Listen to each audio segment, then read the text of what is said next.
Shalom. Hari ini kita akan renungkan Kitab Kejadian pasal 39, teksnya ayat 11 sampai 23.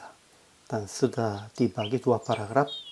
Paragraf yang pertama ayat 11 sampai 18. Yusuf lari dengan meninggalkan bajunya dari istri Potifar sebab dia menggodanya. Tetapi istri Potifar menuduh Yusuf. Paragraf yang kedua ayat 19 sampai ayat 23. Yusuf dipenjarai, tetapi apa yang dikerjakannya dibuat Tuhan berhasil, sekalipun dalam penjara. Kesimpulannya, istri Potifar berakhir dan terus menggoda Yusuf, tetapi Yusuf lari dari dia sambil meninggalkan bajunya. Tetapi sebab hal itu Yusuf dituduh dengan palsu dan dimasukkan ke penjara. Namun Tuhan tetap menyertai Yusuf dan kepala penjara juga melihat itu yang dikerjakannya dibuat Tuhan berhasil.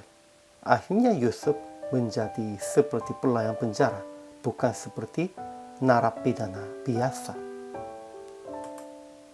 Ajaran tentang Allahnya, pertama, Tuhan menyertai Yusuf dan melimpahkan kasih setianya kepadanya dan membuat Yusuf kesayangan bagi kepala penjara itu. Kedua, Tuhan menyertai dia dan apa yang dikerjakannya dibuat Tuhan berhasil. Begitu Tuhan tetap menyertai Yusuf.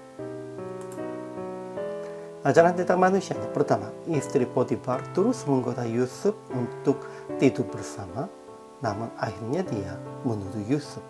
Kedua, Potifar bangkit amarah sebab mendengar cerita dari istrinya, maka tangkap Yusuf dan penjarainya.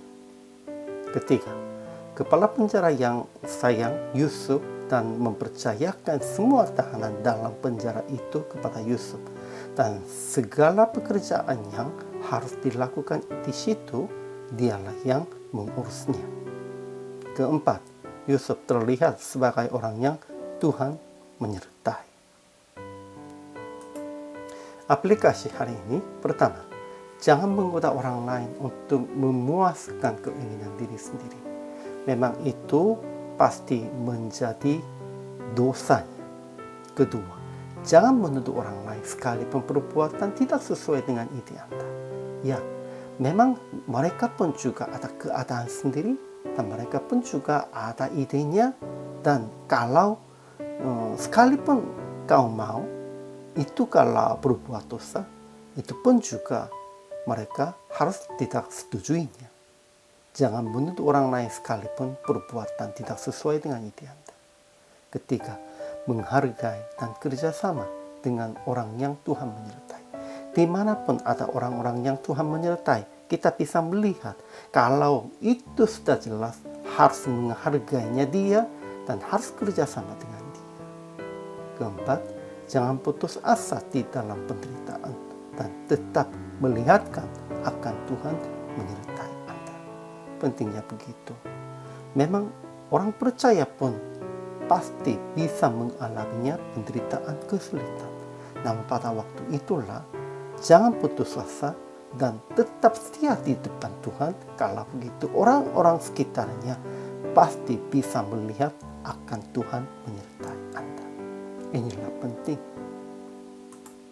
Jadi praktek hari ini, jangan menuduh orang lain sekalipun dia tidak setujui Anda, dan lebih fokuskan introspeksi diri aja. Kita harus melihatnya diri sendiri dulu, dan orang yang lain pun juga harus menghargai aja. Inilah hamba Tuhan, inilah orang Kristen. Hari ini juga, selama melayani, Tuhan Yesus memberkati.